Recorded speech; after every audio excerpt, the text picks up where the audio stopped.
Hello, my name is Dr. Sean Lorden. I am the president and CEO of Concierge Physical Therapy. We're located in Central Mass, and currently we have four locations. I am here to talk today about business development, about owning your own practice, and the big takeaway for today for learning are I want the audience to learn five things that they didn't know about starting and owning a physical therapy practice. So there are five key things and pieces, at least to my journey so far, that have really shaped uh, our success here at Concierge. So without further ado, I'm just going to dive right in here. Got it all written down. So the first piece is really what is the initial investment, right? So I guess, when I'm really talking to you guys, I think about, if you're considering opening up your own practice or, a practice that you want to work for out of school, these could be some questions you ask, the owner, but what does it take to start your own practice? And I get this question a lot. And, for me, my wife is in the business now and we work as a team. She's our chief strategy officer and but at first, 6 years ago, when I first opened up my first location in Sutton, it was just me and my aunt Mary Lou.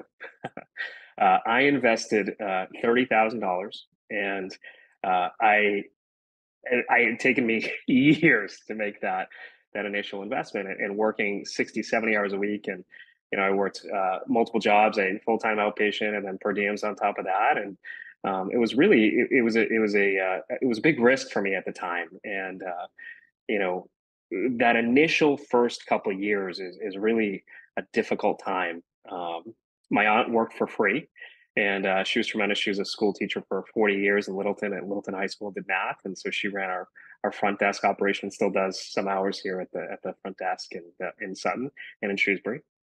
And you know, really for me, it goes back to vision, right? So I started in Sutton, and my vision is to have 10 clinics in 10 years, and I knew that it's not an easy undertaking, but you have to get one off the ground first. And that initial investment came after, I'd really probably call it a failure. I worked in the Seaport in Boston, and I learned a lot. I opened up a concierge practice in the Seaport in the city, and it was a cash based practice, and I found it really difficult to scale it, to market it. I felt like it was just a small fish in a big sea, and the first question that I get from folks was like, "Do you take my insurance?" And and I didn't. And when we moved out to the suburbs, I really I struggled with the cash practice piece because I didn't want it to be only for rich people. Basically, I wanted it to be a practice that was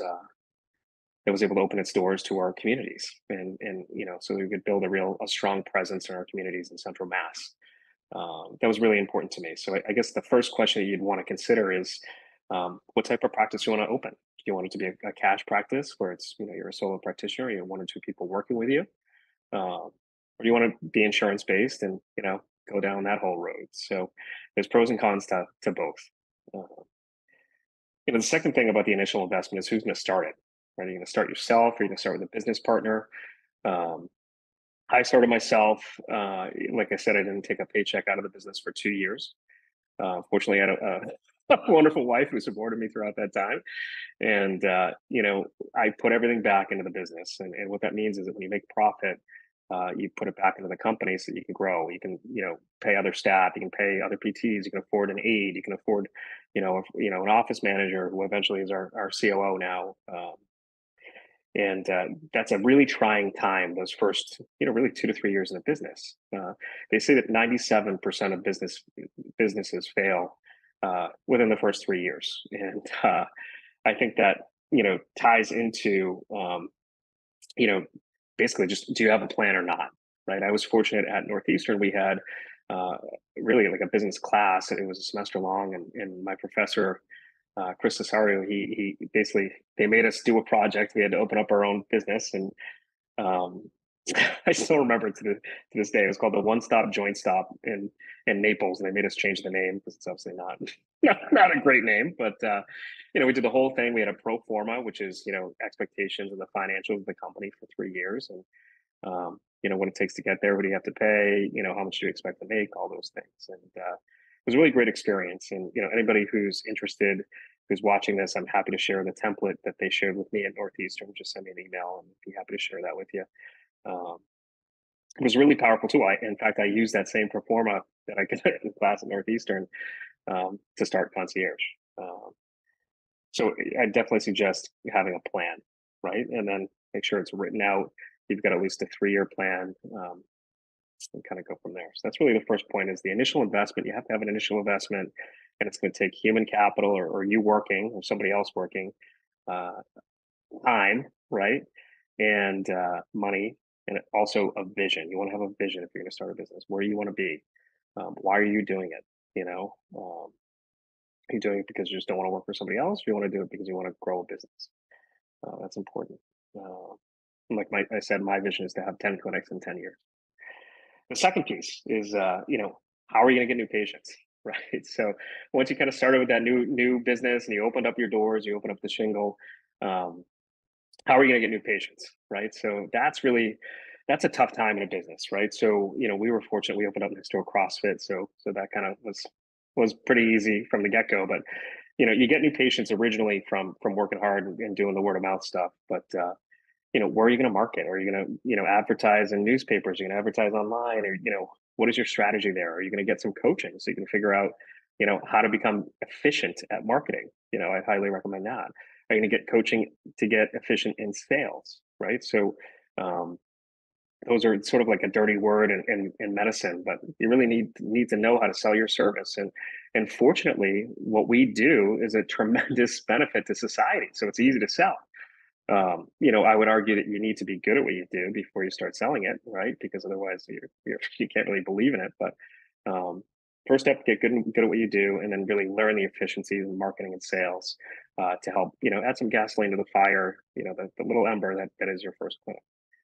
Um, this is a really trying time in a business because you're wearing all the hats, right? You're doing the payroll, you're managing the front desk, you're managing the aides hours, you're managing your first PT hire, or maybe first two PTs. You're doing the marketing, you're doing the networking, you're growing the practice. Maybe you're trying to take some time, out of treatment to try to do all these things. Maybe you've got young kids at home, like I do, 2 little girls, and you're trying to balance the family time as well. It's a really trying time in a business, and um, however hard you think it's going to be 10 times harder that first 3 to 4 years. So just, be prepared. Um, and then the third piece, right? So we've talked about the initial investment and the vision. That's the first piece. Second piece is how are you going to get new patients? The third piece of successful, business ownership to me is how do you expand, right? So my vision was to have 10 clinics in 10 years. So how was I going to open up that second clinic? In the first 3 years. And we were really fortunate. We had some great staff. We still have great staff, but we had great staff at the time, and we were able to expand.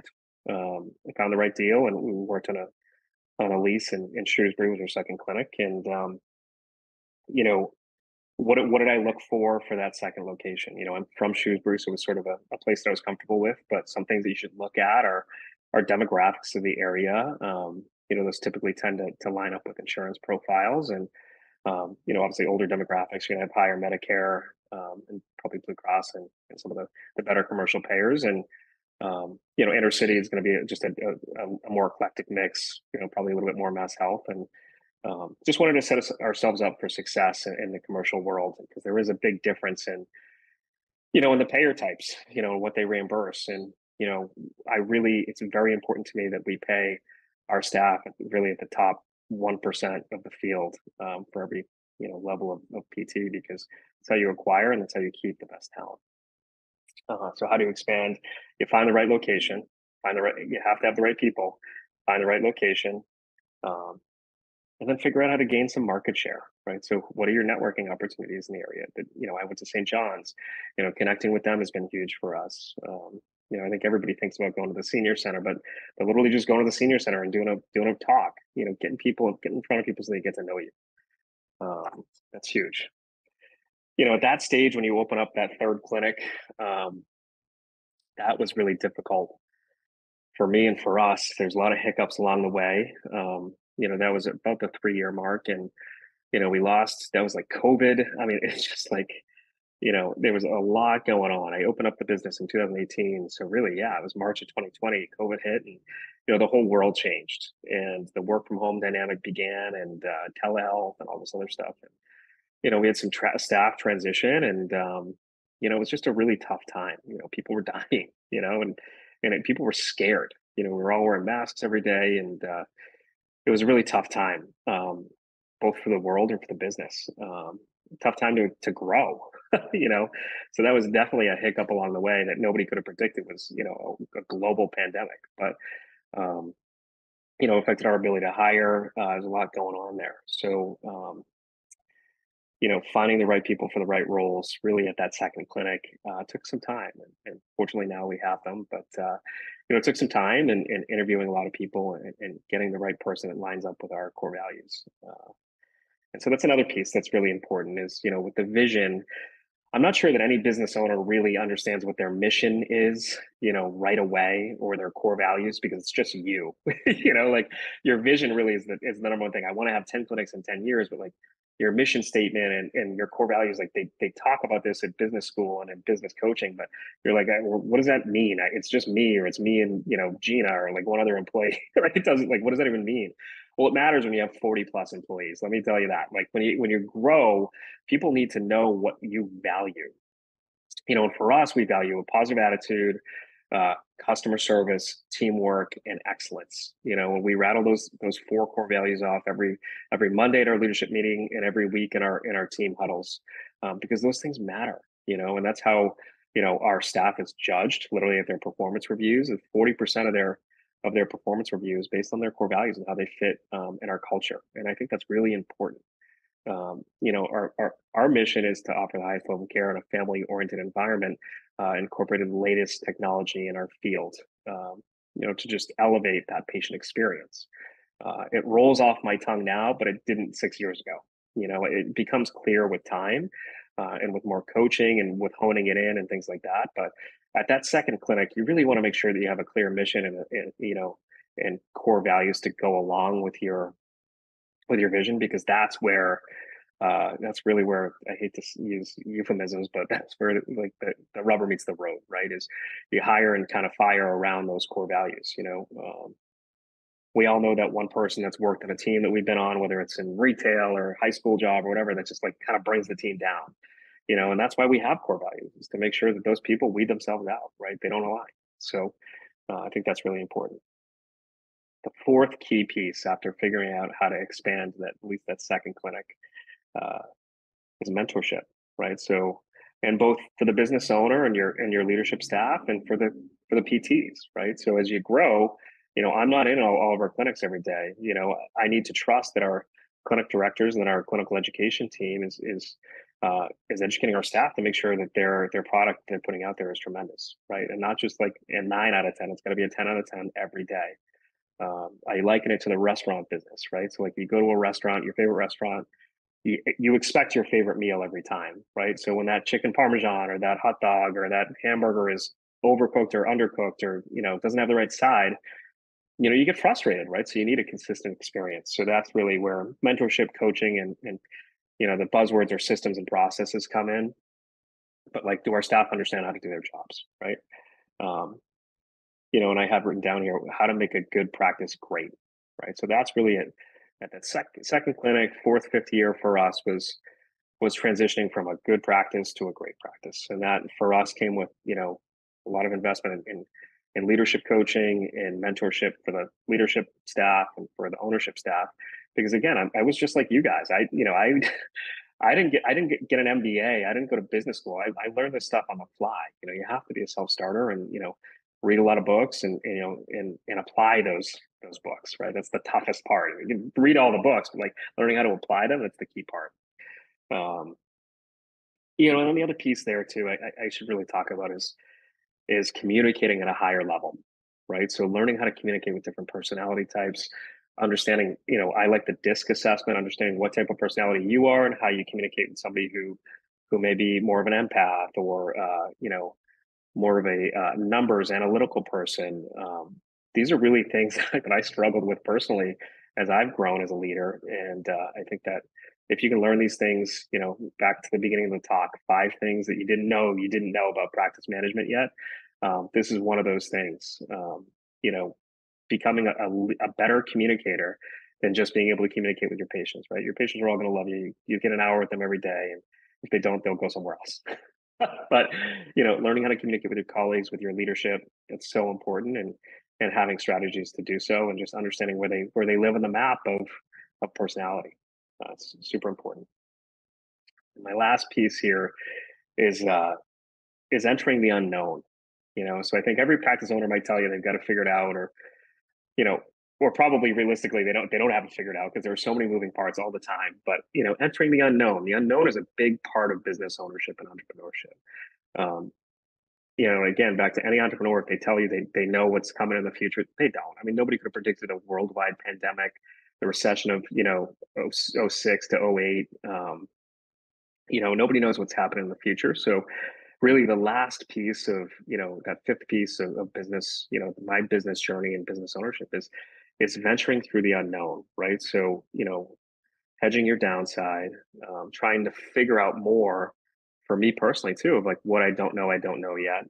um, and how to create a stable practice and quite frankly unpredictable and unstable times, right? I think that's once you figure that out, you've got something special. And I think we're on the way. But I think to firmly be there, um, it takes time, it takes effort, it takes thinking, a lot of thinking, to be able to identify how to get there. um, how do you retain staff with a fixed income rate from insurance companies? I know they don't really talk a lot in school about insurance reimbursement, and how we're working, as outpatient practitioners to try to get, and owners to try to get that higher. But the salaries are quite frankly just tied to what we get paid from insurance companies, and every different insurance company has a different contract with most of us outpatient practitioners. And the hospitals get different rates than we do in outpatient PT. So an outpatient hospital clinic, um, you know, literally, makes 3 times as much as an outpatient PT clinic for the same services. Um, and that's neither good nor bad. It just is what it is. And I think the biggest thing is, for us as outpatient practitioners, as and practice owners, is we just want to raise the bar so that you know at the program level, that the doctorate in PT continues to be an economically successful degree. And I feel very strongly that our new grads should be making more than 6 figures when they come out of school. That means a lot to me, and right now with our insurance reimbursement, we just can't do that. But we're working on that as a team of outpatient, clinic owners, and I've got high hopes that we're going to be able to change that in the future. But it takes everybody to be involved in that conversation: students, faculty, and staff at universities, and to continue to make this a degree that's worth it. And I firmly believe that it is. We have such a critical role in society and in helping our communities, that I want to be able to see our private practices grow and flourish, and the mom and pops continue to be relevant. Um, Back to the unknown. Staff career ladders. What does that look like? Is it just clinical, you know, PT1, PT2, PT3, right? Is it PT dry needling certified, PT spinal manip certified, PT McKenzie? Is it PT team leader, clinic director, chief operator? Like what, it's a great question to ask. Whatever employer you guys are looking to work for is, if you're looking at outpatients, like what's my potential for growth? I think if you want to grow, I think that's a really important thing to ask. Um, and then the last thing that I want to kind of leave you with is, you know, learning more of what you don't know yet. And to me, that was, it's funny. I just had Urson Religio, so he's a famous manual therapist. He was on, my PT's PT podcast, and we talked about, his journey of like, thinking he knew it all 5 years out of school, and he thought he knew more than his CIs, even because of all the conic courses he'd taken even as an undergrad, and how humbling that, not being able to fix a few people had really, that experience had been for him. And so when you just get out of school, please, please, please, just focus on becoming the best PT you can be, and I'm sure you're going to be a great PT. Um, but it really does take experience to become, you know, the guru level of PT that you're probably looking to become if that's how you're driven. Um, so there are my 5 things. Hopefully, you at least didn't know, or you didn't know one of those things. But just in review, we've got you need an initial investment in a vision. You need to know how you're going to get new patients, right? Uh, if you want to expand, how do you do that? You need to have a plan for expansion. Number 4, mentorship, coaching, and networking, right? So how are you going to grow from 2 clinics to 10 clinics, right? What does it take to get there? Especially if you don't have a background in business, who's going to help you get there? You know, for me, it was a coach. Uh, and then the 5th, just navigating uncharted waters, right? Knowing that you're living in a world that's tumultuous, and how do you navigate the unknown? So there you go. There are my 5 tips to, or five things that hopefully you didn't know about owning a PT practice and venturing into entrepreneurship. Thank you.